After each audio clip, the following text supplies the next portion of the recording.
আজি বনাম বন্ধাকবিৰ সৈতে মাংস। মই শশাংক ভট্টাচাৰ্যই মোৰ চেনেললৈ আপোনালোকক স্বাগতম জনাইছোঁ।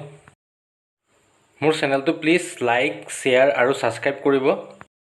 লগতে আগলৈ নতুন নতুন ভিডিঅ' পাই থাকিবলৈ ছাবস্ক্ৰাইবৰ কাষত থকা ন'টিফিকেশ্যন বেলটো বজাবলৈ নাপাহৰিব। আপোনালোকে মোৰ সকলোবিলাক ৰেচিপি চাব বিচাৰিলে আপোনালোকৰ ইউটিউবটো অন কৰিব। অন কৰি তাত থকা চাৰ্চ বক্সটোত যাব। চাৰ্চ বক্সটোত গৈ পেলাই মোৰ নামটো লিখি দিব, শশাংক ভট্টাচাৰ্য, SASANKABHATACHARYA।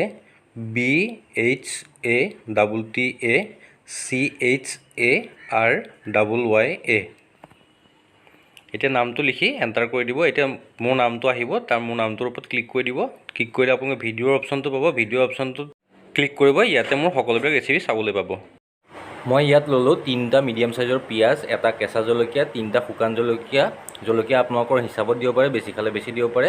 1 চামুচ গোটা জিৰা, এটা বিলাহী, 1 ইঞ্চি আদা, 15 ফুটা নহৰু আৰু এটা বন্ধাকবি। এতিয়া আদা, নহৰু, জলকীয়া, গোটা জিৰাখিনি মই একেলগে এইদৰে এটা পেষ্ট বনাই ল'লোঁ। এতিয়া বন্ধাকবিটো মই মিডিয়াম চাইজত কাটি ল'লোঁ, পিঁয়াজখিনি গোল গোল কাটি ল'লোঁ আৰু বিলাহীটো সৰু সৰুকৈ কাটি ল'লোঁ আৰু 2টা আলুৰ 4ফাল কৰি দিছোঁ। মই আধা কেজি মাংস লৈ ভালদৰে ধুই ল'লোঁ।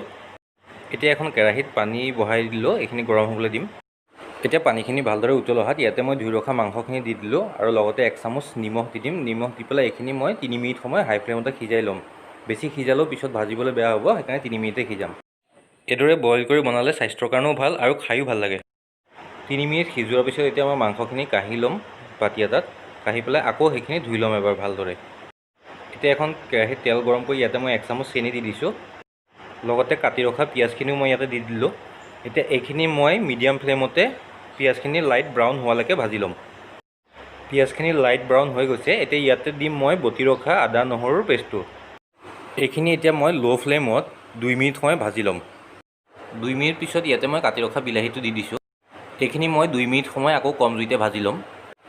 2 মিনিট কম জুইতে ভজাৰ পিছত ইয়াতে মই এতিয়া মাংসখিনি দি দিছোঁ।